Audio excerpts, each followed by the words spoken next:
La NASA encontró tecnología alienígena de 2000 millones de años en el lado oscuro de la Luna. La verdad es aterradora. El investigador de fraudes de seguros Daniel Foster creía estar examinando una reclamación rutinaria por daños en equipos de la NASA, cuando descubrió el mayor encubrimiento de la historia. La documentación afirmaba que un vehículo lunar había sufrido una avería y había sido destruido. Pero las fotografías del archivo mostraban algo imposible. El vehículo había sido aplastado por una enorme mano mecánica que emergía de debajo de la superficie lunar. Cuando Foster intentó presentar su informe, la NASA le ofreció 10 veces la indemnización habitual para cerrar el caso sin preguntas, pero su curiosidad ya se había despertado.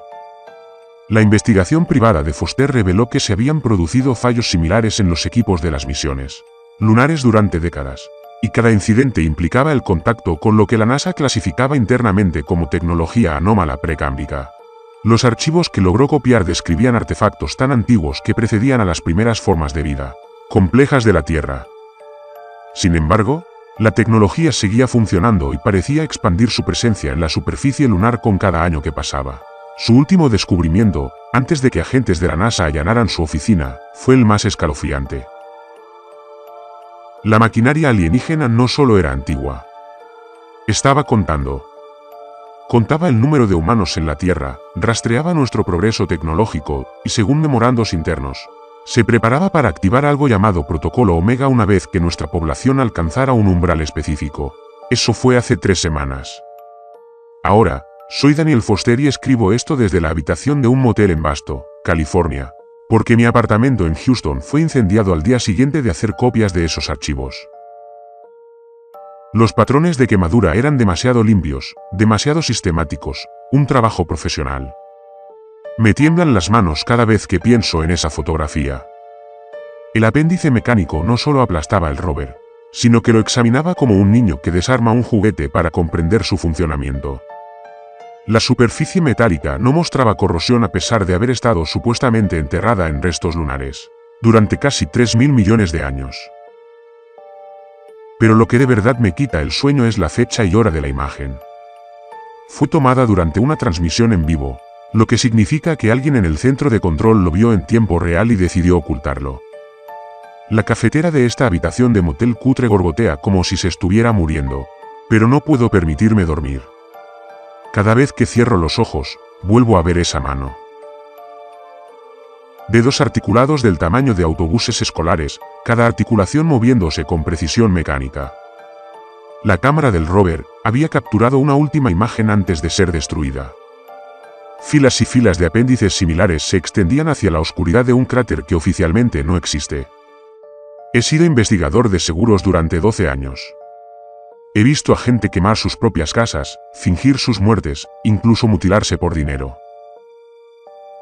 Pero jamás había visto una mirada de terror como la del administrador de la NASA, Briggs, cuando me entregó el cheque de la indemnización. No era miedo a ser descubierto cometiendo fraude, sino miedo a que se descubriera algo mucho peor.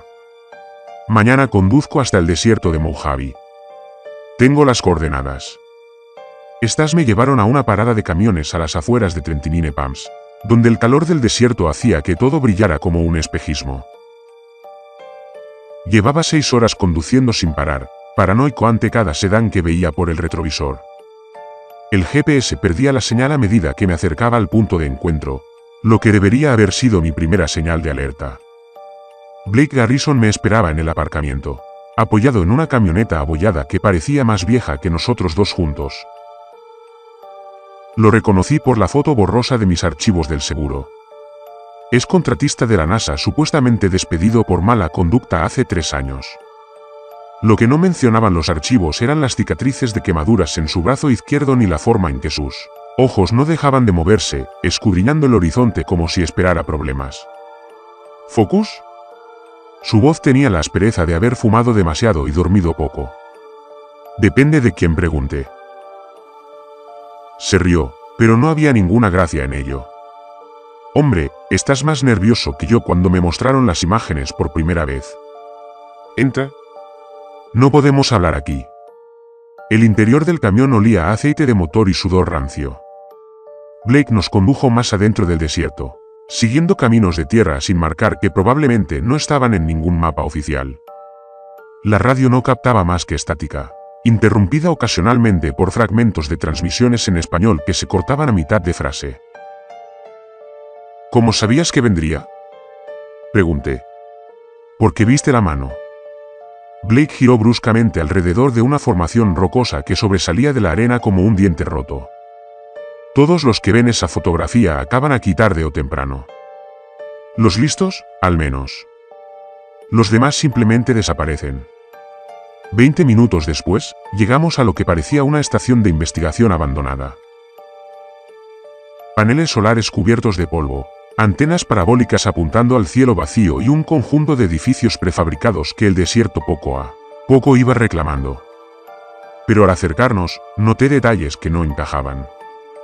Huellas frescas de neumáticos en la arena, pisadas recientes alrededor del edificio principal y cables eléctricos que, sin duda, estaban activos.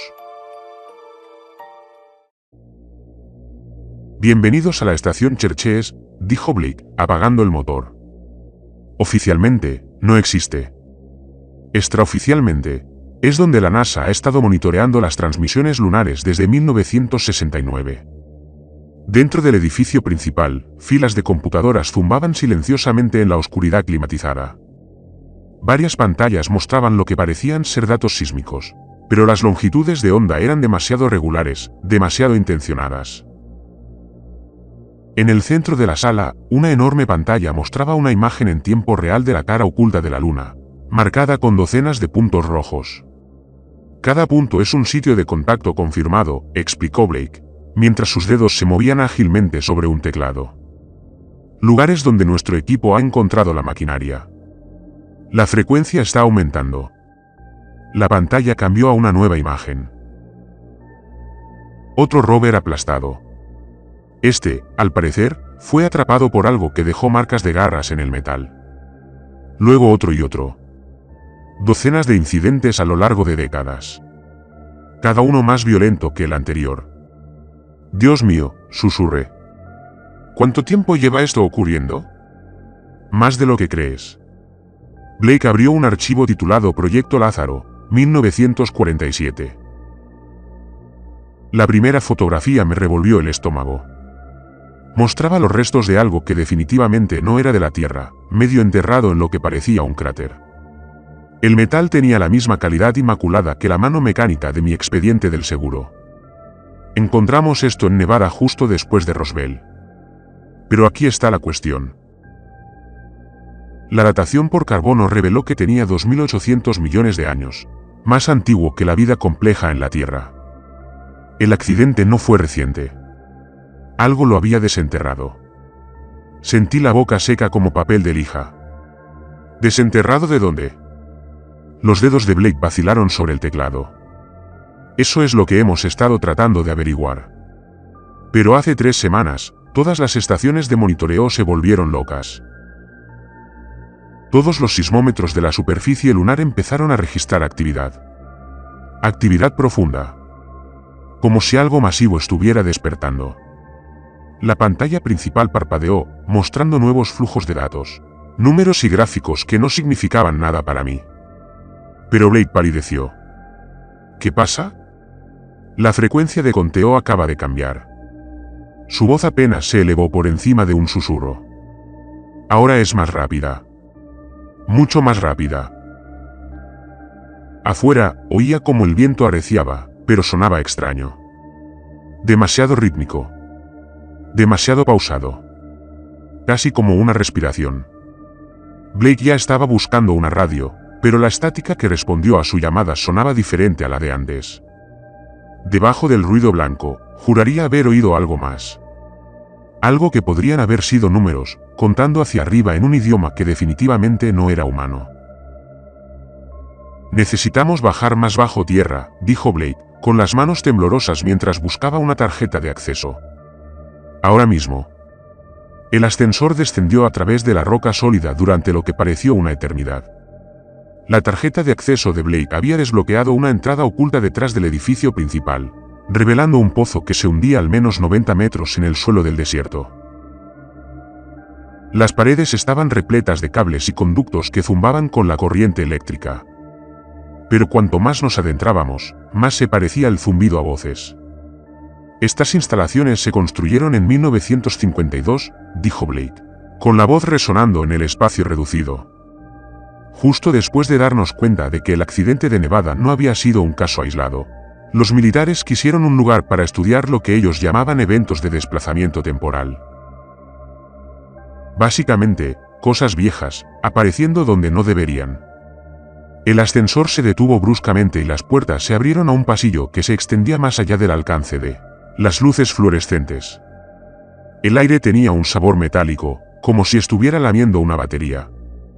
Las luces de emergencia lo bañaban todo en un resplandor amarillo enfermizo, y podía oír el goteo constante de agua en algún lugar de la oscuridad.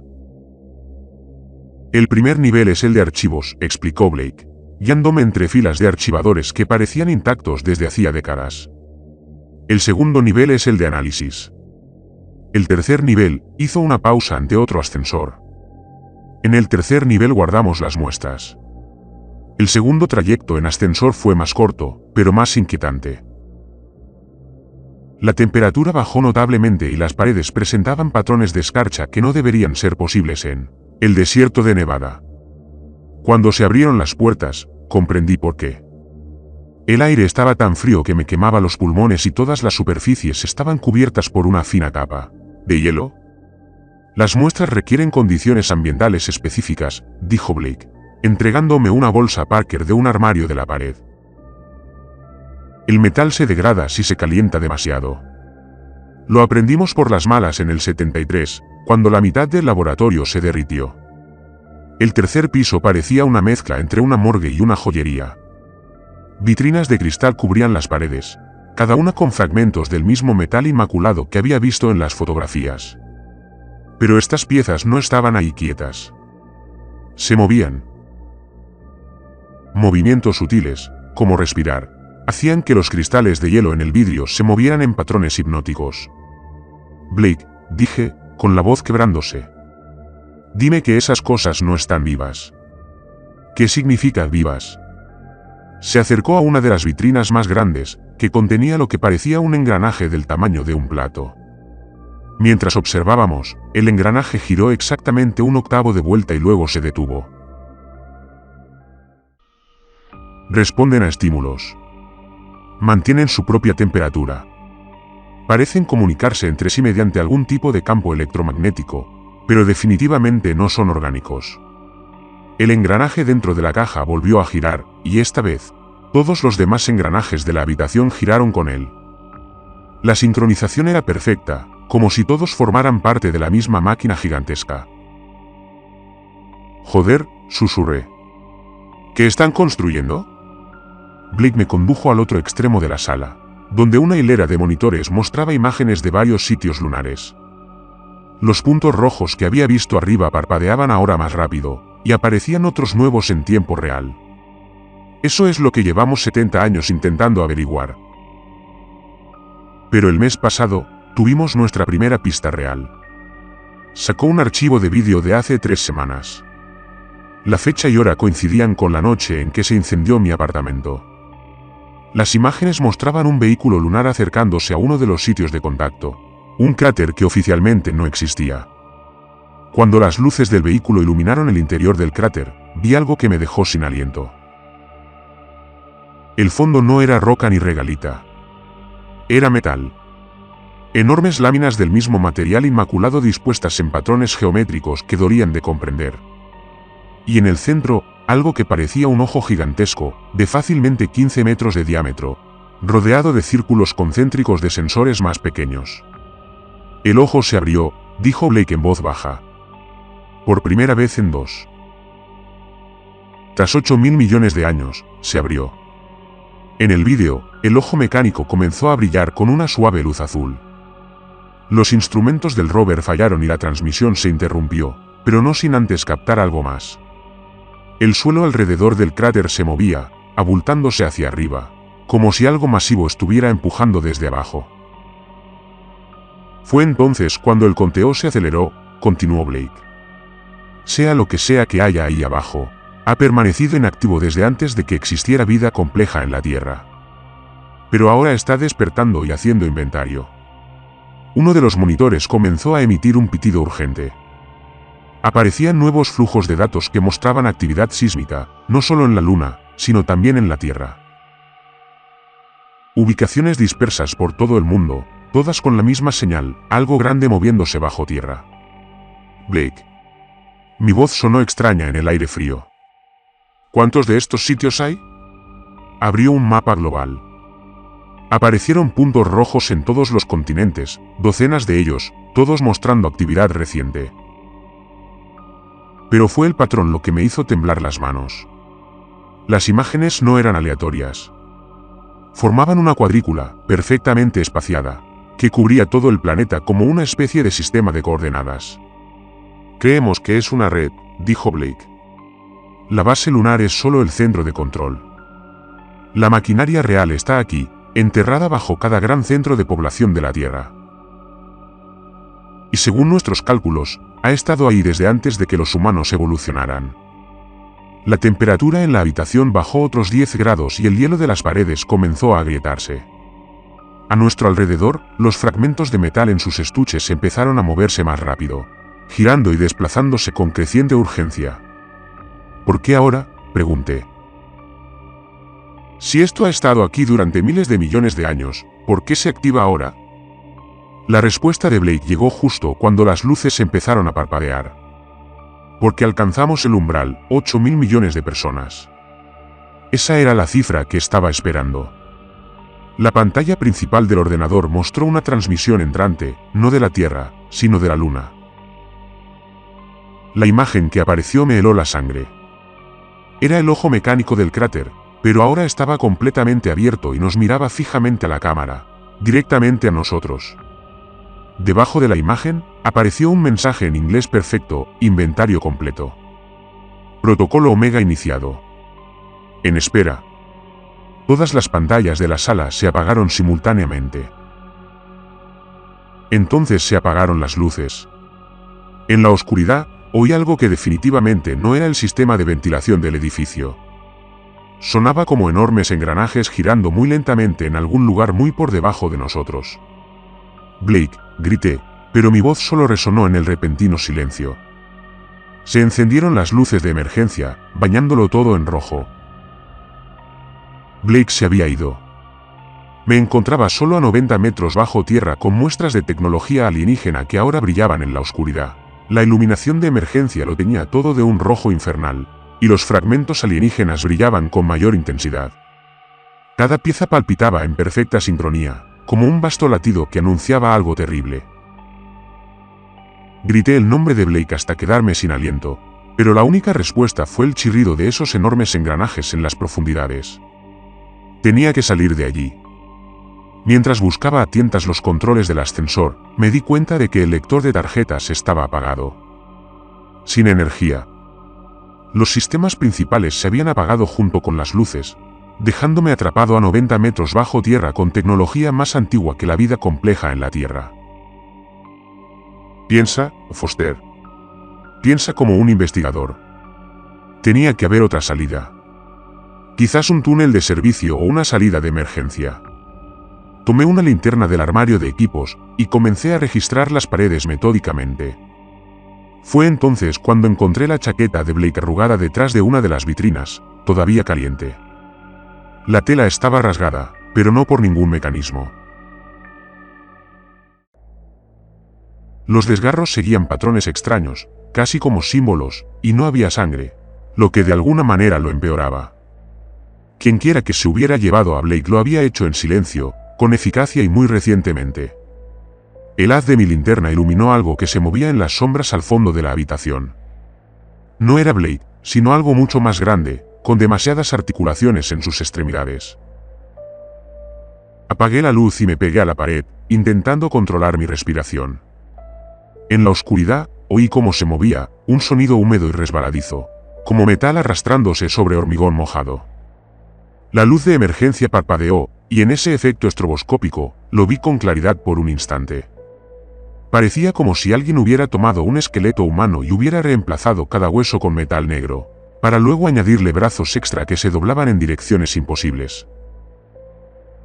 Donde debería haber estado su cabeza, había un conjunto de sensores que giraban de forma independiente, escaneando la habitación.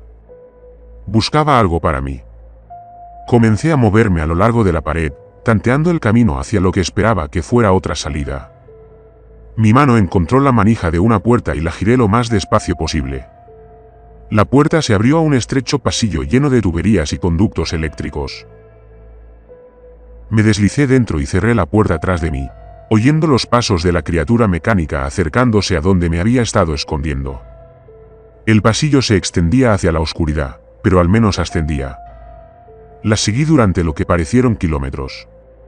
El haz de mi linterna reveló paneles de mantenimiento y cajas de conexiones que no se habían tocado en décadas. Algunas de las tuberías estaban calientes al tacto y contenían algo que definitivamente no era agua. El líquido en su interior brillaba con la misma luz azul que había visto en las imágenes lunares. El pasillo terminaba en otra puerta con un letrero que decía en acceso a la superficie: solo personal autorizado. La crucé y me encontré en lo que parecía un sistema de cuevas naturales. Las paredes eran de granito rugoso, pero incrustadas en la roca había vetas de ese mismo metal extraño que formaban intrincados patrones que parecían cambiar cuando no las miraba directamente. Mi teléfono no tenía señal, pero la hora indicaba que llevaba 6 horas bajo tierra. 6 horas. Me parecieron solo minutos. En este lugar, el tiempo se había descontrolado y necesitaba llegar a la superficie antes de perder más. Seguí la cueva hacia arriba, guiado por tenues corrientes de aire con sabor a calor del desierto. Pero a medida que ascendía, empecé a notar cosas que no deberían estar allí. Huellas frescas de botas en el polvo. Colillas de cigarrillos recientes. Señales de que otras personas habían estado usando esta ruta con regularidad.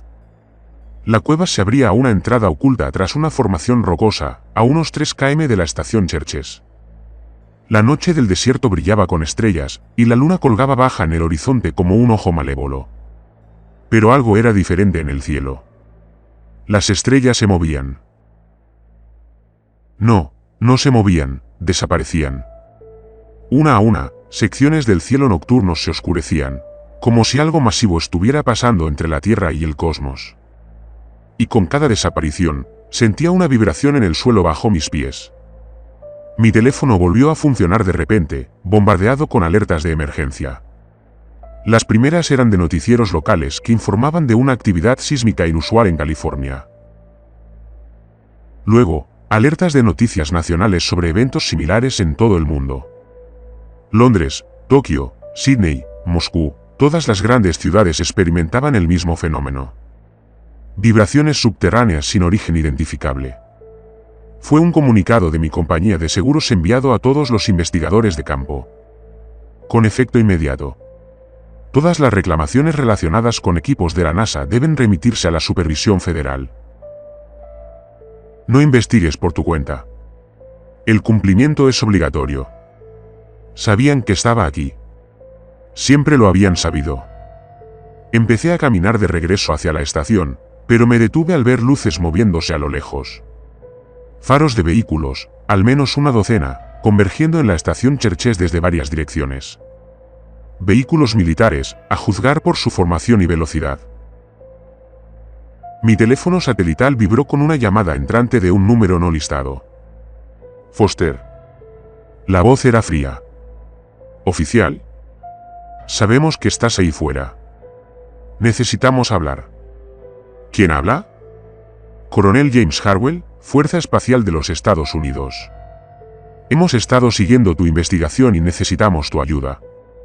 Me reí, pero incluso a mí me pareció una broma histérica. ¿Ayuda? Incendiaste mi apartamento y me hiciste huir por el desierto como un fugitivo. No fuimos nosotros. Fue la NASA intentando controlar la situación, pero ya no es posible. De fondo, oía conversaciones por radio y el sonido de helicópteros. Foster, lo que descubriste en Houston fue solo el principio. La maquinaria no está solo en la Luna. Está por todas partes. Debajo de cada gran ciudad, cada instalación militar, cada núcleo de población. Y hace 3 horas, todo se puso en marcha simultáneamente. El suelo vibró de nuevo, con más fuerza esta vez. A lo lejos, pude ver una sección del desierto elevándose lentamente, como si algo enorme estuviera empujando desde abajo. ¿Qué quieres de mí? Has visto los archivos. Sabes del protocolo Omega, pero lo que no sabes es que hay un interruptor de seguridad, una forma de apagar la red antes de que complete su ciclo. Encontramos las especificaciones en los restos que nos ayudaste a localizar. ¿Qué restos? Las garras de Harwell duraron demasiado. Tu investigación de seguros no fue casual, Foster. Te contamos esa afirmación de la NASA precisamente porque tu perfil psicológico indicaba que no la dejarías pasar. Necesitábamos a alguien ajeno al sistema para descubrir lo que nosotros no podíamos. La verdad me golpeó como un puñetazo. Me habían manipulado desde el principio. Toda mi investigación, la desaparición de Blake, incluso mi escape de las instalaciones subterráneas, todo había sido orquestado. Me usasteis, cabrones. Usamos tus habilidades, y ahora las necesitamos de nuevo. El interruptor de emergencia está en el centro de control principal, pero no en la Tierra. Está en el lugar del accidente original, Nevada, 1947. Pero Foster, su voz se tornó urgente. El lugar ya no está bajo tierra. Desde hace 2 horas, está completamente aflorando y se está moviendo. Con mis binoculares, observé cómo el desierto seguía elevándose. Formas gigantescas emergían de la arena. Estructuras geométricas hechas de ese metal inmaculado, que se alzaban como rascacielos alienígenas contra el cielo estrellado. Y todas estaban conectadas por corrientes de ese líquido azul brillante, formando una vasta red que se extendía más allá del horizonte. Foster, ¿sigues ahí? Estaba presenciando el nacimiento de algo que llevaba 2.800 millones de años esperando ver la luz. La maquinaria alienígena no era solo tecnología. Estaba viva y había estado creciendo bajo nuestros pies desde antes de que existiera la humanidad. Sí, susurré al teléfono. Estoy aquí. Pero creo que ya no estamos solos. Sobre nosotros, más estrellas desaparecían y la luna comenzaba a brillar con esa misma luz azul. El protocolo Omega no solo se activaba, sino que llamaba a algo a casa. El centro de mando móvil del coronel Harwell era un laberinto de cables, pantallas y hombres que parecían no haber dormido en días. Habían instalado la operación en una gasolinera abandonada a 32 kilómetros del emplazamiento de Nevada. Lo suficientemente cerca para monitorear la situación, pero lo suficientemente lejos para evitar lo peor de la interferencia electromagnética. El edificio olía a café rancio y desinfectante industrial. Pero debajo de todo eso había algo más. Ozono como el aire después de un rayo. Harwell no se parecía en nada a lo que esperaba por su voz, sus 50 y tantos años, sus manos con cicatrices y sus ojos que habían visto demasiado clasificado como para mostrarse realmente sorprendidos. Pero cuando me vio entrar por la puerta, algo brilló en su rostro, algo que podría haber sido alivio. Foster, me alegro de que haya salido ileso de Churches. Señaló una silla plegable junto a una hilera de monitores. Necesitamos informarte sobre lo que viste allí abajo. Y luego necesito mostrarte algo que va a cambiar todo lo que crees saber sobre esta situación. Me senté, con las piernas aún temblando por la adrenalina. Blake Garrison, ¿qué le pasó? Blake ha estado bajo vigilancia durante 3 semanas. Creemos que la maquinaria puede interactuar con el tejido neural humano bajo ciertas condiciones. No está muerto del todo, pero ya no es el mismo Blake. Harwell mostró las grabaciones de las cámaras de seguridad de la instalación subterránea. Hemos estado rastreando 17 casos similares en todo el mundo. Científicos, militares, cualquiera que haya tenido una exposición prolongada a los artefactos. El vídeo mostraba a Blake moviéndose por los pasillos con esos mismos 2 movimientos fluidos que había visto en la criatura del laboratorio.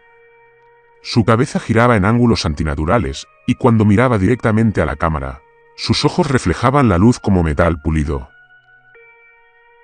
Jesús, susurré. Y eso no es lo peor. Harwell cambió a otra pantalla que mostraba imágenes satelitales del sitio en Nevada. Lo que 12 horas antes había sido un desierto vacío, Ahora era un extenso complejo de agujas metálicas y estructuras geométricas, todas conectadas por corrientes de ese fluido azul luminiscente. La maquinaria no es la amenaza, Foster. Es el sistema inmunitario. ¿Qué demonios significa eso? Harwell se recostó en su silla. Por primera vez desde que comencé esta investigación, alguien parecía a punto de decirme toda la verdad. En 1952, encontramos un depósito de datos en los restos del Nevada. Nos llevó 70 años descifrarlo parcialmente, pero el mensaje era claro. La maquinaria se instaló aquí hace 2.800 millones de años como sistema defensivo. La Tierra es un mundo en cuarentena. De repente, la habitación pareció más pequeña. ¿Cuarentena contra qué? Algo que aniquiló a la civilización que construyó estas máquinas. Algo que ha estado eliminando sistemáticamente la vida compleja en toda la galaxia durante millones de años. Los constructores los llamaban la flota de la cosecha. Me mostró una imagen que me revolvió el estómago. Parecía una estructura orgánica gigantesca, mitad nave espacial y mitad criatura viviente, fácilmente del tamaño de una ciudad. Consumen biosferas enteras, convirtiendo toda la materia orgánica en energía para su expansión. La maquinaria estaba diseñada para ocultar los mundos en desarrollo a sus sentidos. Pero se está activando ahora. Los está llamando. No. La voz de Harwell era sombría. No los está llamando. Se está preparando para combatirlos. La flota de la cosecha nos encontró hace 3 días. Los sensores de largo alcance detectaron su aproximación. Estarán aquí en 18 horas. Observé fijamente los monitores que mostraban la creciente red de estructuras alienígenas. Durante todo este tiempo, hemos intentado desactivar nuestro propio sistema de defensa. Peor aún, la NASA lo ha estado saboteando activamente durante décadas. Creían que protegían a la humanidad de la influencia extraterrestre, pero en realidad estaban garantizando nuestra destrucción. Harwell sacó a la luz archivos clasificados que mostraban interferencia deliberada con equipos lunares, contaminación de lugares de accidentes y eliminación sistemática de cualquiera que se acercara demasiado a la verdad. Cada fallo de equipo que investigaste era un intento de la NASA por impedir que el sistema alcanzara su plena activación. La ironía era repugnante. Había dedicado mi carrera a investigar fraudes, y había descubierto el mayor fraude de la historia de la humanidad, nuestro propio gobierno socavando la supervivencia de nuestra especie. ¿El interruptor de emergencia que mencionaste es real? Harwell asintió lentamente. Es real. Pero no es lo que piensas. El interruptor de emergencia no está diseñado para apagar la maquinaria. Está diseñado para interrumpir la cuarentena. Si lo activamos, enviará una señal a través de la galaxia identificando a la Tierra como un planeta explotado, y la flota se dirigirá al siguiente objetivo. ¿Cuántas personas lo saben, incluyéndote a ti? 7.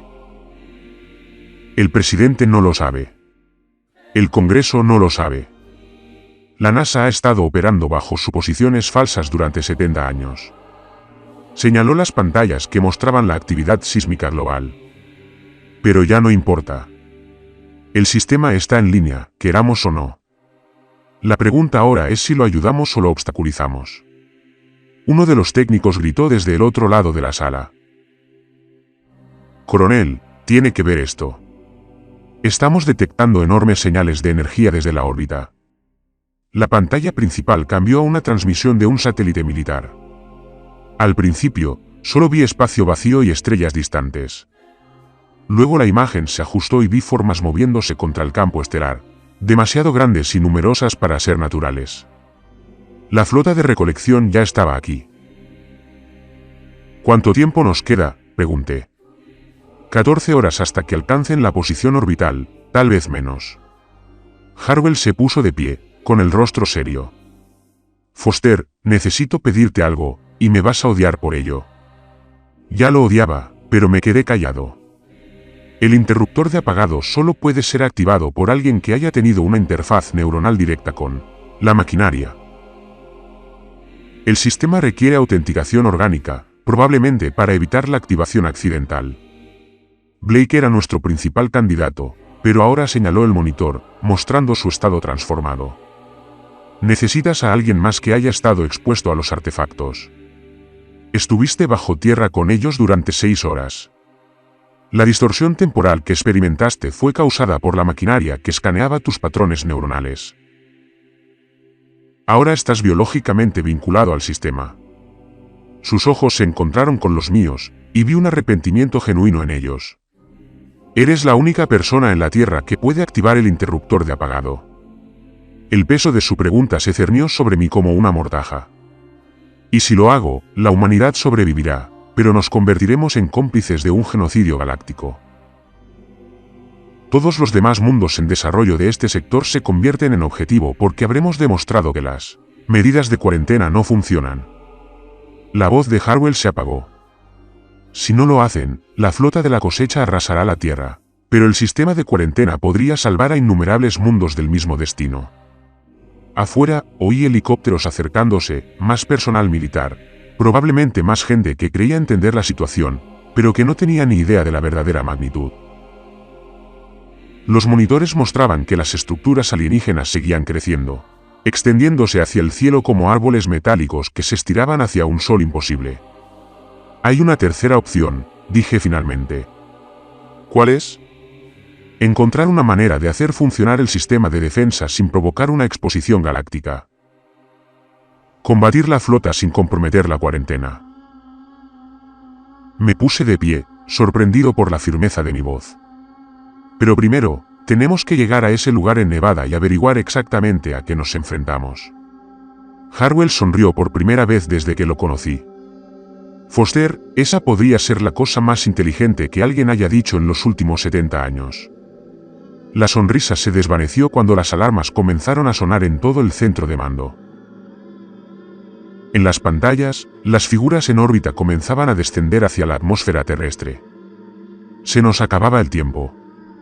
El convoy hacia la base de Nevada avanzaba bajo un cielo que perdía estrellas rápidamente.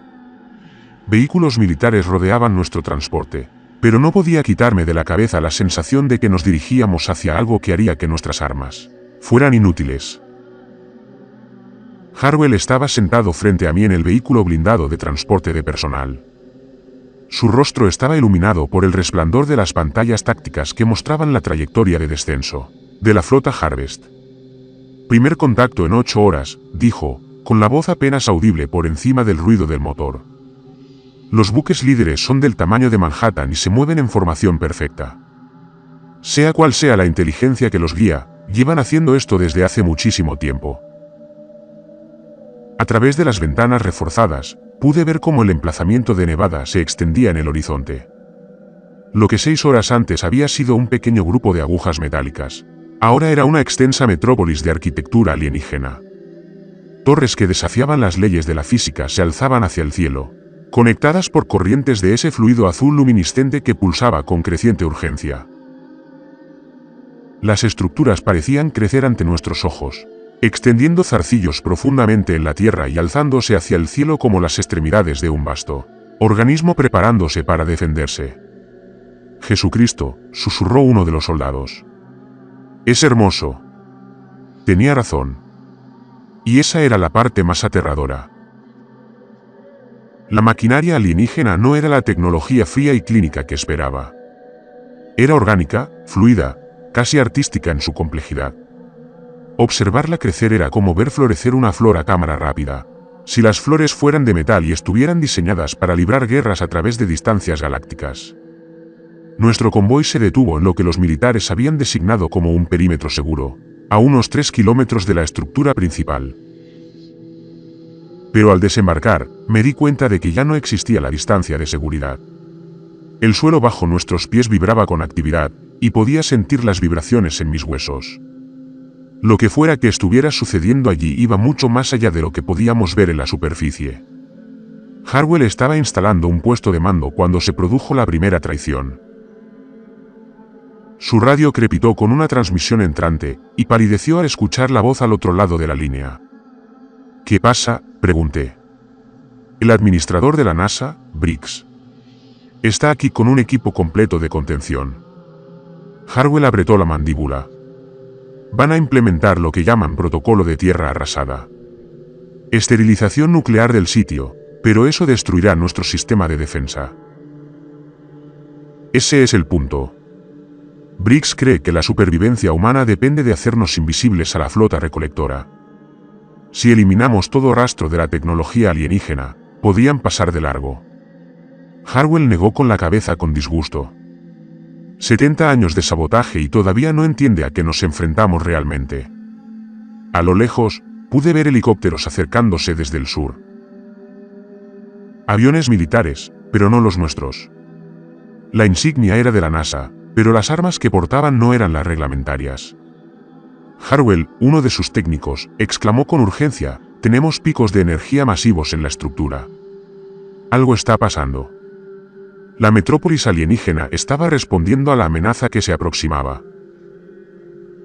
Las torres giraban, realineándose como enormes armas a punto de disparar. Y muy por encima de nosotros, las primeras siluetas de la flota de cosecha comenzaban a brillar al entrar en la atmósfera terrestre. «Foster, tenemos que movernos ya». Harwell agarró una mochila de combate y echó a correr hacia la estructura alienígena. Si la NASA destruye este sitio antes de que llegue la flota, no tendremos defensa alguna. Corrimos por el desierto, pero a medida que nos acercábamos a las estructuras alienígenas, la realidad comenzó a distorsionarse. El suelo bajo nuestros pies se volvió translúcido, revelando vastas redes mecánicas que se extendían hasta las profundidades del núcleo terrestre. El aire mismo pareció espesarse, adquiriendo la consistencia de un líquido, aunque seguía siendo respirable. Y los sonidos, armonías mecánicas que resonaban en frecuencias que podías sentir en mi pecho. El coronel, uno de los hombres de Harwell, señaló al cielo. ¿Contacto? El primer barco de la cosecha atravesó la capa de nubes como una catedral que se derrumba. Era más grande de lo que la ingeniería humana jamás hubiera imaginado. Su superficie estaba cubierta de lo que parecían formaciones orgánicas que palpitaban con vida maligna. Mientras descendía, naves más pequeñas se desprendieron de su casco, docenas de ellas, cada una aún más grande que nuestra aeronave más grande. Pero el sistema de defensa alienígena estaba preparado para ellas. Las torres que nos rodeaban comenzaron a cantar. Es la única forma en que puedo describir el sonido que emitían. Una resonancia armónica que parecía alcanzar las frecuencias fundamentales de la materia misma. Rayos de esa energía azul se elevaban, impactando las naves descendentes con precisión quirúrgica. Donde los rayos alcanzaban, los orificios orgánicos de las naves recolectoras comenzaban a disolverse, su materia transformándose en algo que parecía luz estelar dispersa. «Dios mío», exclamó Harwell. «Está funcionando. El sistema realmente los está combatiendo». Fue entonces cuando se produjo la segunda traición. La radio de Harwell emitió un chirrido con una señal de anulación de prioridad. La voz que surgió era fría, mecánica y definitivamente no humana. «Coronel Harwell, aquí NASA Deep 6. Los parámetros de su misión han cambiado». Harwell se quedó paralizado, su rostro palideció. «Foster, corre». «¿Qué?» El Deep 6 de la NASA se disolvió en 1975. Lo único que podría estar usando ese indicativo es lo que había sido. Harwell se volvió hacia mí, y vi que sus ojos ahora reflejaban la luz de la misma manera que los de Blades. La interfaz neuronal no les había ocurrido a científicos y militares al azar. A todos los que estaban expuestos prolongadamente les había pasado, incluido Harwell. La maquinaria requiere componentes orgánicos para funcionar a pleno rendimiento, dijo Harwell, con una voz que claramente no tenía resonancias humanas. Tus patrones neuronales son necesarios para la integración. Corrí. Detrás de mí, oí a Harwell llamándome, pero su voz estaba cambiando, convirtiéndose en algo que pertenecía más a los espacios entre radiofrecuencias que a gargantas humanas. Las estructuras alienígenas crecían en altura a medida que la batalla se intensificaba en lo alto. La flota recolectora desplegaba más naves, y aunque el sistema de defensa las contenía, pude ver que esto requería una energía tremenda. Los haces azules que conectaban las torres pulsaban tan rápidamente que parecían sólidos, y el suelo comenzaba a agrietarse bajo la presión. Llegué a lo que parecía ser la torre de control principal. Una estructura que se elevaba al menos 300 metros y estaba cubierta de símbolos que cambiaban y se transformaban ante mis ojos. En su base había una abertura lo suficientemente grande como para que entrara una persona, y pude sentir la maquinaria llamándome a través del enlace neuronal que había establecido durante mi estancia en las instalaciones subterráneas. En su interior, la torre era hueca, llena de corrientes de aquella sustancia azul luminiscente. Plataformas de metal viviente se extendían desde las paredes a intervalos irregulares, creando un camino en espiral que ascendía hacia la oscuridad. Mientras subía, podía oír la batalla que se libraba afuera, el armónico sonido de las armas del sistema de defensa, los gritos orgánicos de las naves de recolección moribundas, y por debajo de todo, el ritmo constante de enormes motores que se preparaban para algo mucho peor. A mitad de la aguja, encontré lo que buscaba. La interfaz de control no se parecía en nada a la tecnología humana. Era una masa de metal líquido rodeada de formas geométricas flotantes que respondían al pensamiento, no al tacto. Al acercarme, las formas comenzaron a orbitar a mi alrededor y sentí que el sistema penetraba en mi mente. A través de la interfaz, pude ver la batalla desde la perspectiva de los sistemas de defensa. La flota de la cosecha no solo intentaba aterrizar. Intentaban extraer la energía del núcleo de la Tierra mediante una especie de sifón masivo que dejaría al planeta tan desolado como Marte. Pero el sistema de defensa los detenía, convirtiendo su materia en energía y reintroduciéndola en la red. El problema era la sostenibilidad. El sistema consumía enormes cantidades de energía. Y aunque podía repeler este ataque, ya se acercaban unidades más grandes procedentes del sistema solar exterior. Sin más fuentes de energía, la defensa fallaría en cuestión de horas. Fue entonces cuando comprendí lo que el sistema me pedía. La interfaz neuronal podría funcionar en ambos sentidos. En lugar de limitarse a leer mis pensamientos, podría integrar mi conciencia en la red, utilizando la intuición y la creatividad humanas para potenciar sus capacidades tácticas. Yo me convertiría en parte de la maquinaria, pero el sistema ganaría en imprevisibilidad, lo que podría sorprender a la flota. Afuera, algo masivo impactó el suelo cercano. A través de las paredes translúcidas de la torre, pude ver una nave recolectora, dañada pero aún funcional, que comenzaba a desalojar tropas que parecían versiones orgánicas de las criaturas mecánicas que había encontrado bajo tierra. La elección era simple: permanecer humanos y ver fracasar nuestra defensa o integrarnos al sistema y, posiblemente, darle a la humanidad una oportunidad de luchar. Extendí la mano hacia la interfaz de control, pero antes de poder tocarla, la torre se estremeció violentamente. A través de las paredes, vi aeronaves acercándose. El equipo de esterilización de la NASA portaba armas que destruirían el sistema de defensa justo cuando la flota de recolección alcanzara su máxima capacidad. La ironía era perfecta. La propia ignorancia de la humanidad estaba a punto de sellar nuestra destrucción. Presioné mis manos contra la interfaz de metal líquido y sentí como mi conciencia se expandía más allá de los límites de mi cráneo. La fusión no fue suave. La integración atravesó mi mente como un rayo de mercurio líquido. En un instante era Daniel Foster, investigador de seguros de Houston, y al siguiente era algo que existía simultáneamente en 17 dimensiones, pero que de alguna manera aún cabía dentro de un cráneo humano. La red de defensa alienígena se desplegó ante mí como una flor que se abre al revés, revelando capa tras capa de datos tácticos, cálculos estratégicos y algo que podrían haber sido emociones, si las emociones pudieran medirse en teravatios. A través de los sentidos de la red, pude percibir la batalla que se libraba en el espacio tridimensional y otras que no tenían nombre en ningún idioma humano. La flota de la cosecha no solo atacaba la superficie de la Tierra. Asaltaban simultáneamente la realidad misma, intentando colapsar nuestro espacio-tiempo local para adaptarlo a su aparato de alimentación. Pero ahora comprendía su debilidad. La flota operaba con una precisión matemática perfecta, cada movimiento calculado, cada estrategia basada en algoritmos perfeccionados durante millones de años de conquista.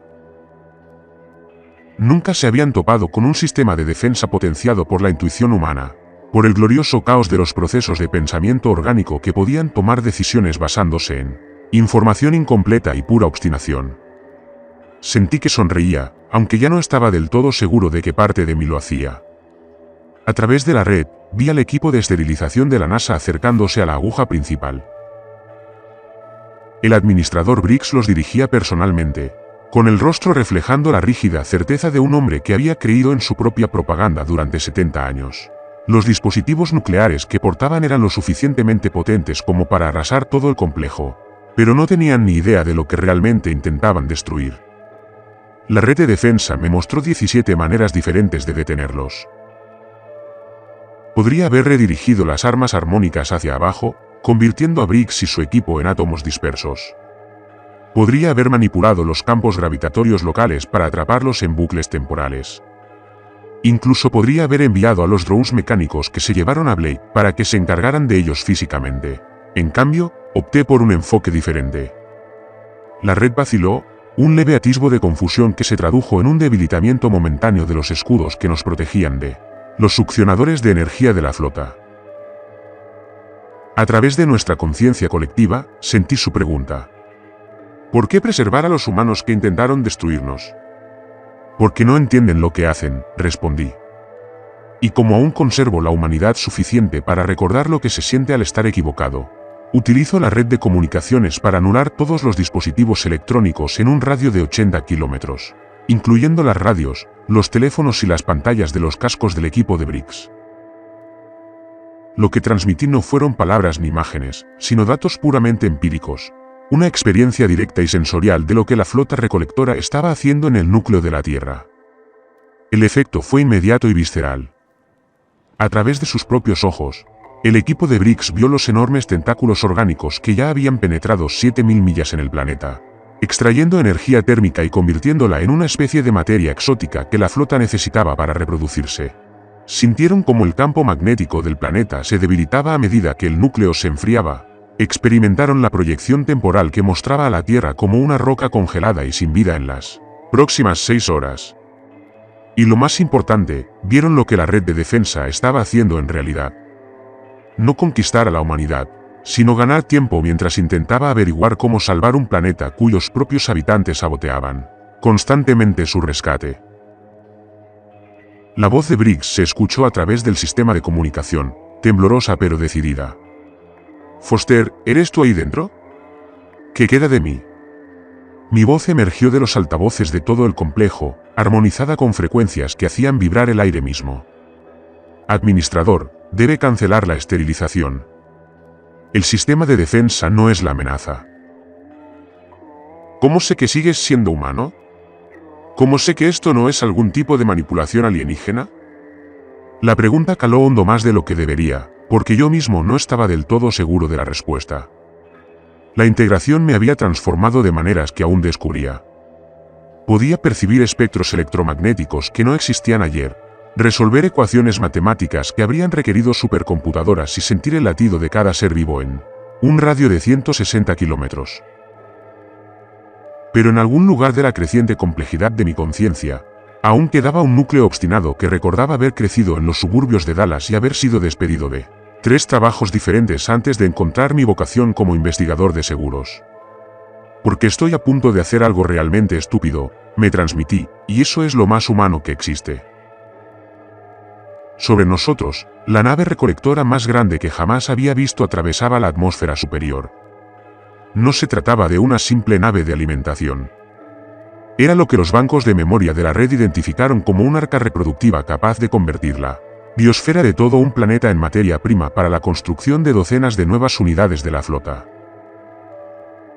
Su llegada transformó la situación táctica de desesperada a completamente perdida. La red de defensa realizó los cálculos y me los comunicó. Incluso a plena capacidad, solo podríamos retrasar el ciclo de alimentación del arca unas 2 horas. La energía necesaria para destruir algo de ese tamaño agotaría el núcleo de la Tierra más rápido que la flota de la cosecha, dejándonos igualmente muertos, pero con la satisfacción de llevarnos a nuestros enemigos con nosotros.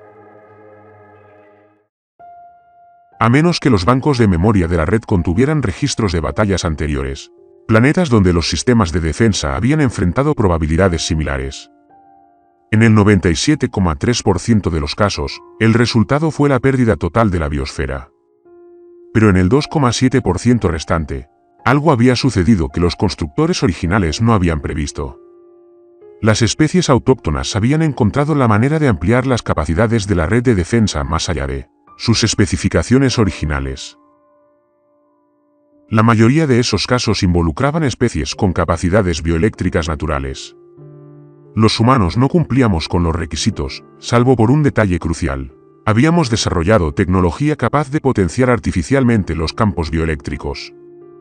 La misma tecnología de interfaz neuronal que me estaba transformando podría ampliarse, permitiendo la integración voluntaria de conciencia humana adicional en la red. El plan que se formó en mi conciencia expandida era hermoso, terrible y completamente descabellado. Briggs, transmití, necesito que hagas algo que sonará como los desvaríos de un hombre que ha perdido la cabeza. Te escucho. Necesito que reúnas a todas las personas con autorización de seguridad de alto nivel en un radio de 160 kilómetros y las traigas aquí. Científicos, militares, agentes de inteligencia, cualquiera con el perfil psicológico necesario para manejar la expansión cognitiva sin un colapso mental total. Foster, ¿qué me pides? Te pido que me ayudes a convertir a una docena de humanos en dioses temporales. A través de los altavoces, podía oír mi risa, y sonaba como campanillas de viento hechas de cristal y luz de estrellas. La red puede soportar múltiples conciencias integradas, pero solo si son voluntarias. Podemos crear una inteligencia colectiva lo suficientemente poderosa como para no solo combatir la flota de cosecha, sino también para enviar un mensaje que les haga pensarlo 2 veces antes de atacar mundos en cuarentena en el futuro. ¿Y el costo? Sentí que la red calculaba probabilidades, realizando proyecciones de lo que tal integración le haría al tejido neural humano. Las cifras no eran alentadoras. Una transformación psicológica completa. Quizás después no seríamos reconocibles como humanos. De hecho, tal vez no sobreviviéramos al proceso. Hice una pausa, sintiendo el peso de lo que proponía. Pero la alternativa es ver morir a 8.000 millones de personas cuando podríamos haberlas salvado. Briggs guardó silencio durante un largo instante, y a través de los sensores de la red, pude verlo mirando fijamente la creciente sombra del arca reproductiva. Cuando finalmente habló, su voz reflejaba el agotamiento de un hombre que había dedicado toda su carrera a tomar decisiones imposibles. ¿Cuánto tiempo tengo para encontrar voluntarios? El arca alcanza su posición óptima de alimentación en 90 minutos.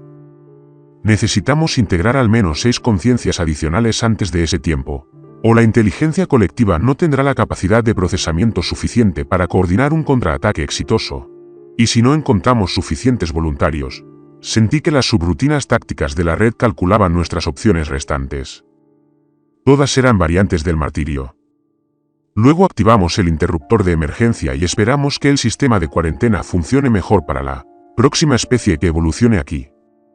A través del sistema de comunicación, oí a Briggs dando órdenes a su equipo, pidiendo favores a sus contactos en las comunidades militares y de inteligencia, y haciendo promesas que probablemente no podría cumplir. Pero él se movía, y eso era lo importante. Muy por encima de nosotros, el arca reproductiva comenzaba su descenso, y las naves más pequeñas de la flota se reposicionaban para apoyar su operación de alimentación. Los tentáculos orgánicos que habían penetrado el núcleo de la Tierra pulsaban ahora con mayor rapidez, extrayendo energía a un ritmo acelerado. A través de los sensores de la red, pude sentir cómo el campo magnético del planeta se debilitaba con cada pulso. En el desierto que rodeaba el complejo de defensa, llegaban los primeros voluntarios. Militares que habían dedicado sus carreras a seguir órdenes que no comprendían del todo. Científicos que habían consagrado sus vidas a preguntas que los trascendían. Agentes de inteligencia acostumbrados a sacrificar su identidad por el bien común.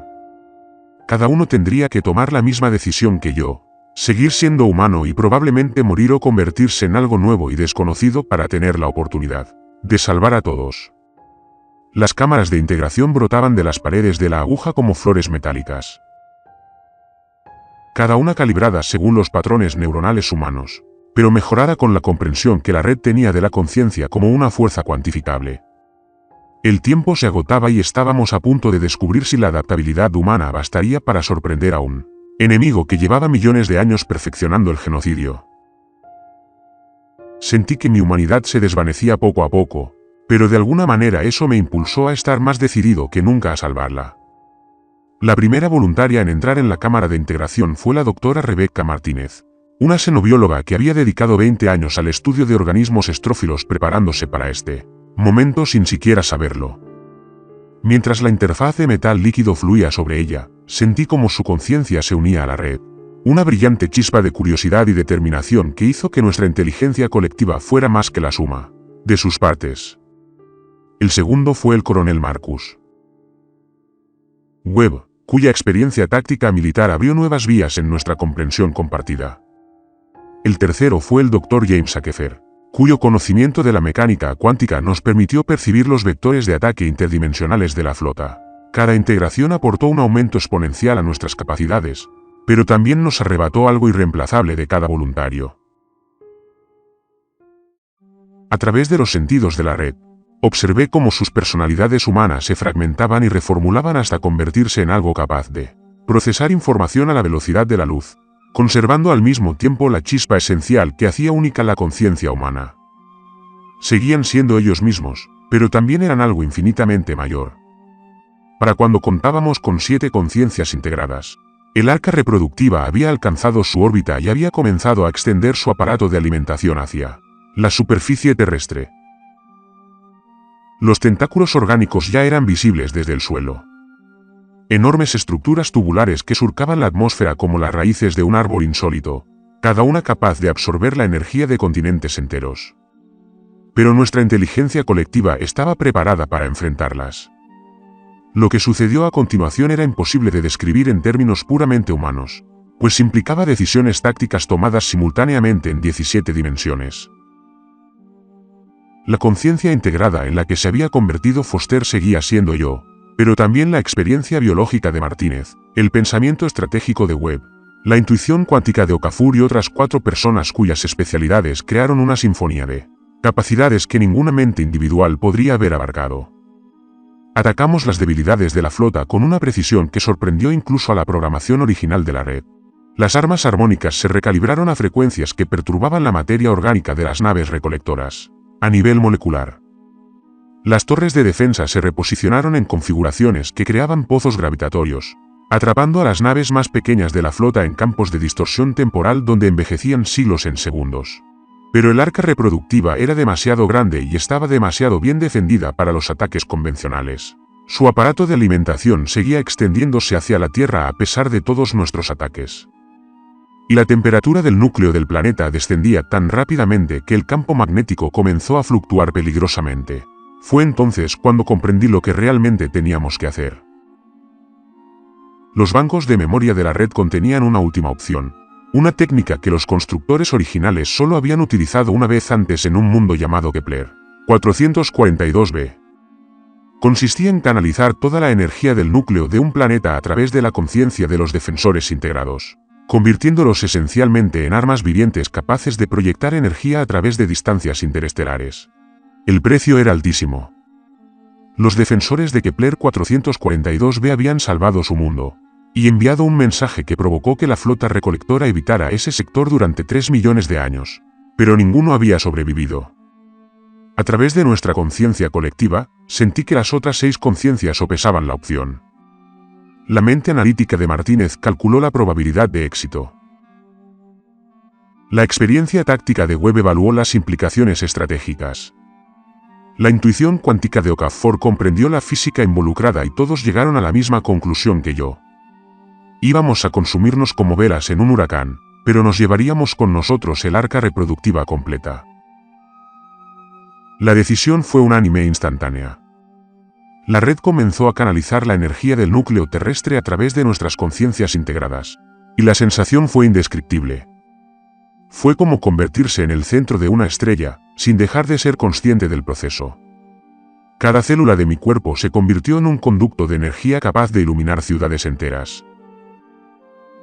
Y sentí que los demás experimentaban la misma transformación. Teníamos quizás 30 segundos antes de que nuestro tejido neural fuera consumido por completo por el flujo de energía, pero 30 segundos fueron suficientes. El rayo que surgió del complejo de defensa no se parecía a las armas armónicas que habíamos estado usando. Era luz estelar pura y concentrada. Una columna de energía atravesó los sistemas defensivos del arca reproductiva como si fueran de papel. El orificio orgánico del arca comenzó a disolverse. Su aparato de alimentación se retrajo mientras los sistemas de emergencia intentaban sellar la brecha. Pero no solo estábamos destruyendo la nave. Estábamos enviando un mensaje a través del rayo de energía. Transmitimos todo lo que la red había aprendido sobre la conciencia humana, nuestra imprevisibilidad, nuestra capacidad de autosacrificio, nuestra obstinada negativa a aceptar la derrota incluso en circunstancias imposibles. Le mostramos a la flota lo que significaba luchar contra un enemigo capaz de tomar decisiones basadas en la esperanza en lugar de las matemáticas. Los últimos estertores de los arcos reproductivos fueron visibles desde la órbita mientras se desintegraba. Su enorme masa se consumía en la atmósfera terrestre como la mayor lluvia de meteoritos del mundo. Las naves más pequeñas de la flota comenzaron a retirarse de inmediato. Sus algoritmos tácticos se enfrentaron repentinamente a un escenario que jamás habían experimentado. Un mundo en cuarentena defendido con éxito que había contraatacado con armas alimentadas por el sacrificio voluntario de sus defensores. En medio de nuestra conciencia menguante, sentí como la estructura de mando de la flota actualizaba sus protocolos. La Tierra sería catalogada como un entorno hostil, al que no se debía acercar sin una fuerza abrumadora. Más importante aún, la eficacia de los sistemas de cuarentena había quedado demostrada, lo que significaba que otros mundos en desarrollo recibirían la misma protección que nosotros. El precio de esa protección nos quemaba como ácido en la seda. Sentí que la conciencia de Martínez se disolvía primero. Su último pensamiento fue un fragmento de asombro ante la belleza de los patrones energéticos que estábamos creando. Huerla siguió segundos después, su mente táctica catalogando posiciones defensivas hasta el último momento. Uno a uno, los demás se desvanecieron hasta que solo quedé yo, manteniendo abierto el conducto energético por pura obstinación. Pero incluso la terquedad tenía sus límites. A medida que mi conciencia comenzaba a fragmentarse, sentí que la red misma cambiaba. La energía que habíamos canalizado a través de nuestras mentes había alterado fundamentalmente su programación, incorporando elementos de intuición y creatividad humanas a sus funciones esenciales. Los futuros defensores no tendrían que sacrificarse como lo habíamos hecho nosotros. El sistema había aprendido de nuestro ejemplo y había evolucionado más allá de sus parámetros originales. En mis últimos instantes de consciencia, sentí como el campo magnético del planeta se estabilizaba a medida que la temperatura del núcleo comenzaba a normalizarse. Los tentáculos orgánicos que habían penetrado tan profundamente en la Tierra se marchitaban y disolvían, rompiéndose definitivamente su conexión con la flota. La humanidad sobreviviría. La cuarentena se mantendría. Y en algún lugar del espacio profundo entre las estrellas, la flota de la cosecha recordaría lo sucedido cuando se topó con una especie lo suficientemente insensata como para convertirse en armas vivientes antes que entregar su mundo. Lo último que experimenté fue una sensación de caída. No a través del espacio físico, sino a través de capas de conciencia cuya existencia desconocía. Como Foster, había sido un investigador de seguros que se topó con el mayor fraude de la historia. Como parte de la red, me había convertido en algo capaz de percibir el universo de maneras indescriptibles. Pero al regresar a lo que quedaba de mi conciencia individual, descubrí algo inesperado. La integración no había destruido por completo mi identidad humana, la había comprimido, reducido a sus componentes esenciales y almacenado en los bancos de memoria de la red. Seguía siendo Daniel Foster, investigador de seguros. Pero también era algo que existiría mientras el sistema de defensa permaneciera activo. Un fantasma en la máquina que recordaba lo que se sentía al ser humano y por qué valía la pena luchar por ello. El desierto que rodeaba el complejo de defensa estaba en silencio, salvo por el viento que soplaba entre las estructuras alienígenas. Las torres se habían retraído hacia la Tierra, habiendo cumplido su cometido por ahora. Sobre nosotros, las estrellas volvían a ser visibles, ya no ocultas por las sombras de las naves hostiles. En algún lugar entre las ruinas del centro de mando de la NASA, el administrador Briggs intentaría descifrar cómo explicar lo sucedido a un mundo que aún desconocía lo cerca que había estado de la extinción. El encubrimiento sería masivo, la verdad sepultada bajo capas de documentos clasificados y negaciones oficiales. Pero los archivos del seguro permanecerían, dispersos en bases de datos y servidores de respaldo. La evidencia del primer y último contacto de la humanidad con la flota recolectora esperaría al próximo investigador lo suficientemente curioso como para seguir el rastro. Y en las profundidades del desierto de Nevada, el sistema de defensa continuaría su paciente vigilia, impulsado ahora por los ecos de la conciencia humana que había elegido la trascendencia en lugar de la supervivencia. La cuarentena se mantendría. El precio había valido la pena. 6 meses después de lo que los medios denominaron el enjambre sísmico de Nevada, la vida en Houston volvió a su ritmo habitual de atascos, humedad y fraude de seguros. Las oficinas de Morrison & Associates recibieron a un nuevo investigador para reemplazar a Daniel Foster, quien había fallecido oficialmente en un accidente automovilístico mientras tramitaba una reclamación rutinaria, en California. Timothy Barnes tenía 26 años. Acababa de graduarse de la universidad y estaba ansioso por dejar su huella en el sector. Se instaló en la antigua oficina de Foster's, colgó su diploma donde antes estaban las felicitaciones de Foster's, y se sumergió en la acumulación de casos con el entusiasmo de alguien que todavía creía que el mundo tenía sentido.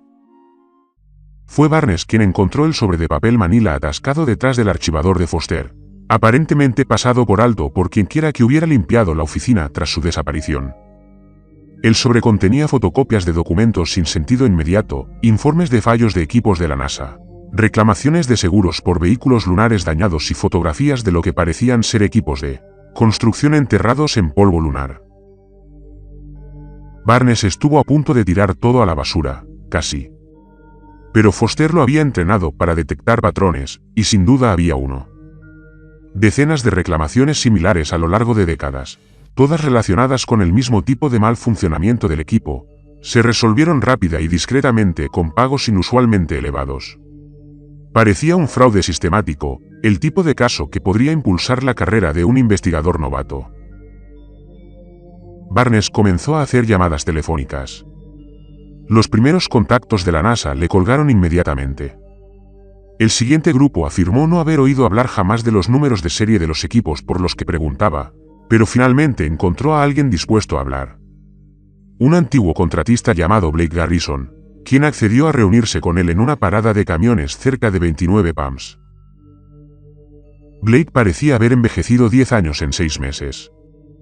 Su cabello se había vuelto completamente gris y le temblaban las manos al encender los cigarrillos, pero su mirada era penetrante y concentrada.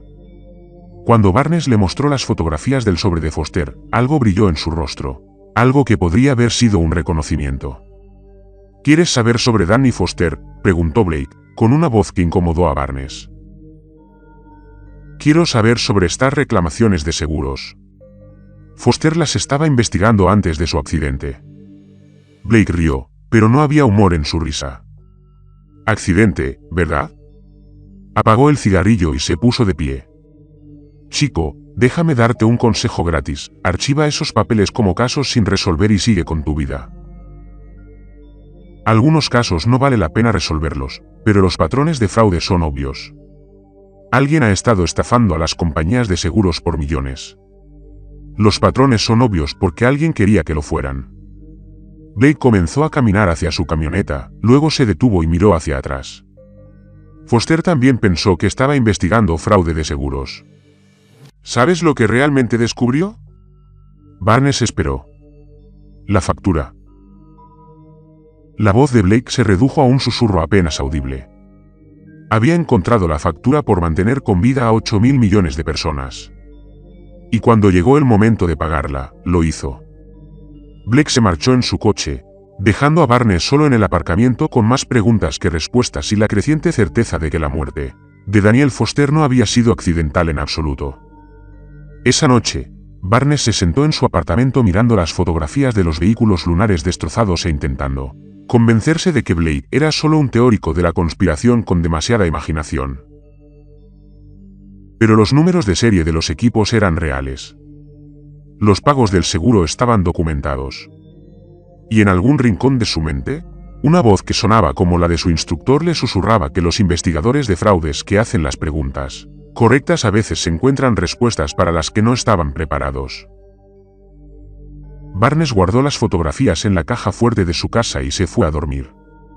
Pero no durmió bien, pues sus sueños estaban llenos de estrellas que se apagaban una a una, y en la oscuridad, Algo que podría haber sido Daniel Foster las contaba mientras desaparecían.